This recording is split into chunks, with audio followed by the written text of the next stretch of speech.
Morning বন্ধুরা, আজকে তোমাদের সাথে একটা রেসিপি আমি শেয়ার করব। পাটিসাপটা রেসিপি। পাটিসাপটা হবে, তার জন্যে মা ক্ষীর বানাচ্ছে।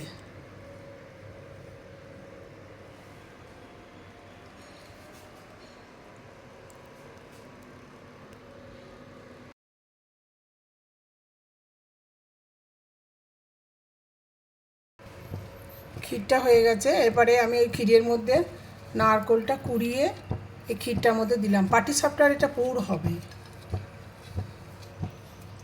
এটা পাটিসাপটার পুর।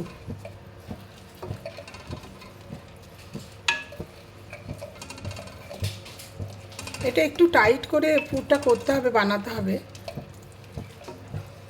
4-5 মিনিট এটা লাগবে।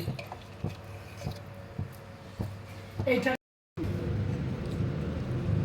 পাটিসাপটাটা এবার আমি বড়াটা তৈরি করছি।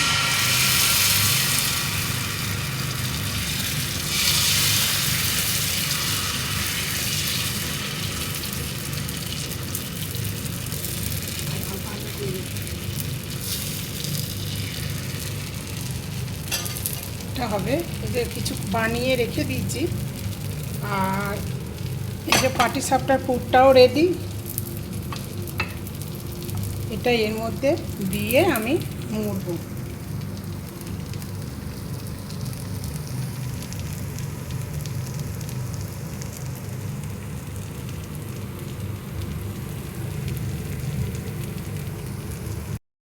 বন্ধুরা, আমার পাটিসাপটা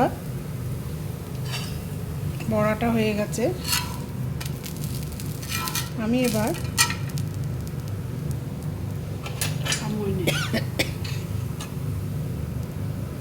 এই যে আমি যে এই পুরটা করে রেখেছি, এই পুরটা এর মধ্যে দিয়ে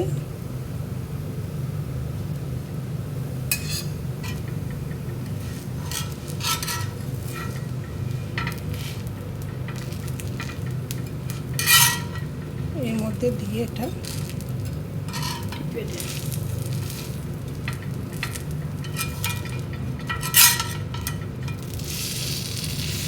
এটা অলিভ অয়েলে আমি ভেজেছি। তোমরা ঘিয়ে সাদা তেলে সবেতেই ভাজতে পারো, কিন্তু আমি এটা অলিভ অয়েলে করেছি।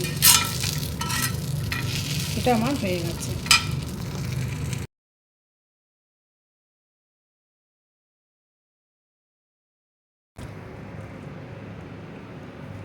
বন্ধুরা, আমার পাটিসাপটা হয়ে গেছে। তোমাদের যদি ভালো লাগে